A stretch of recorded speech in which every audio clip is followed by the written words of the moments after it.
Yeah, I think match committee met yesterday and selected the side, but they haven't announced it yet. So, as you know, there's 2 games of footy, and yeah, we just want to put all the hard work we've done in the pre-season to the test on the weekend.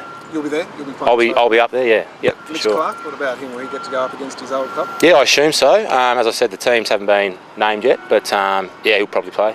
One of the things you'll have to contend with is a new ruck rule for the NAB Cup. How do you expect to adapt?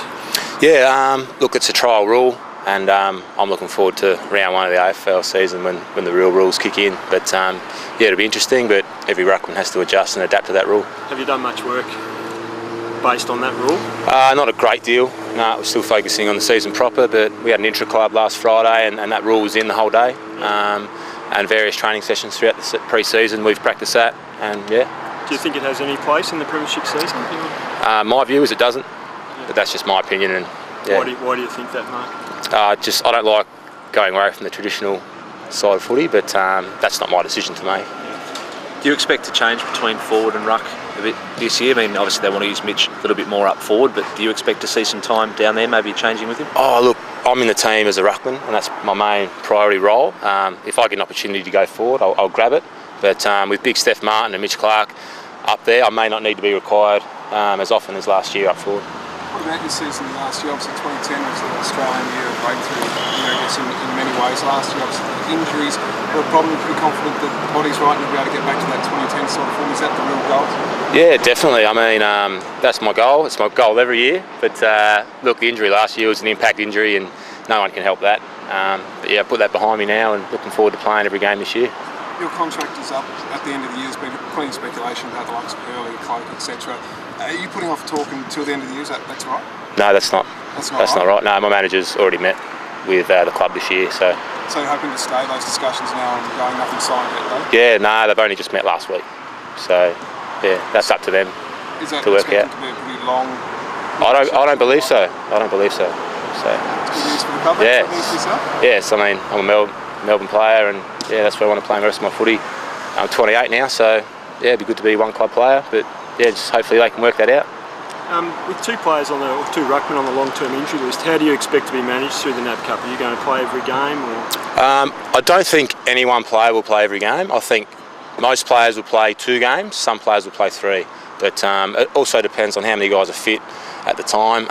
As you said, with the 2 ruck guys down, it may mean I'll have to play a bit more time, but we've got big Steph Martin, Jack Fitzpatrick, James Seller can also go through there, and as you know, Mitch Clark, he's pretty handy in the ruck as well, so yeah, I think we'll be fine.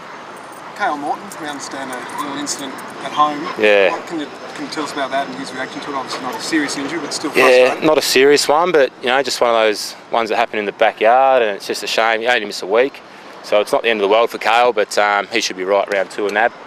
Yeah. Talk us through, do you know any details about what he actually did or how he went about it? No, I don't, but yeah, I'm sure it's just one of those things, and unfortunately he misses a week, but he'll be right. Yeah. How do you see the ruck role evolving this year, Mark?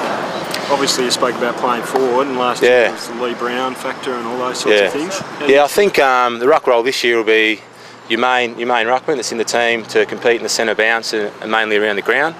He'll probably have to do 80%, and then the forward/ruckman, he'll have to give him a bit of a chop out.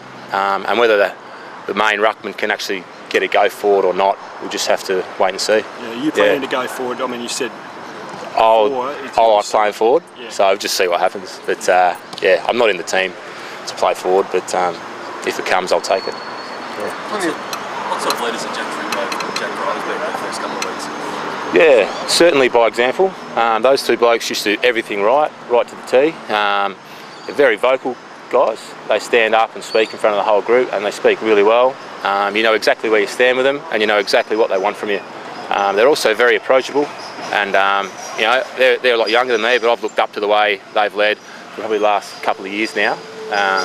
So yeah, no surprises there as to why they were named co-captains. Do you find that a bit strange though? Like, you've been such a veteran, you've got this youngster saying, give him advice or anything like that. Has that happened yet, or do you expect that will happen in the future? No, I guess I've tried to develop my leadership over the last couple of years, and it probably wasn't until a few years ago that I had the self-belief that I could lead.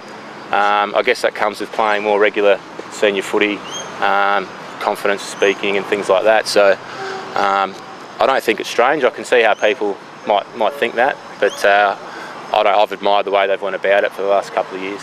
Mate, not wanting to harp on the contract thing, but was that something that you thought you wanted to put to bed early because you've seen speculation involved with other players, or you purely I guess the higher profile guys have had a bit of stuff written in the paper about them, but I didn't think I'd probably come into that. But now that you've mentioned it, probably have to think about it. But yeah, it's good. Like, the season hasn't even started and the club's gone to my manager, and I don't think that's ever happened to me before. So it's good in a way. You feel important, and you know that you're a required player. So that's a good feeling.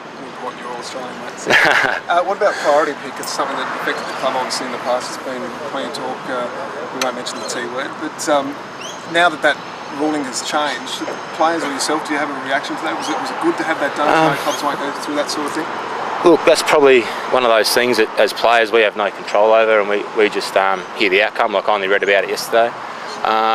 Look, I'm sure there's a lot of intelligent, smart people that make those decisions, and if it's what's best for the game, what's best for the AFL, then as a player I'll support it 100%.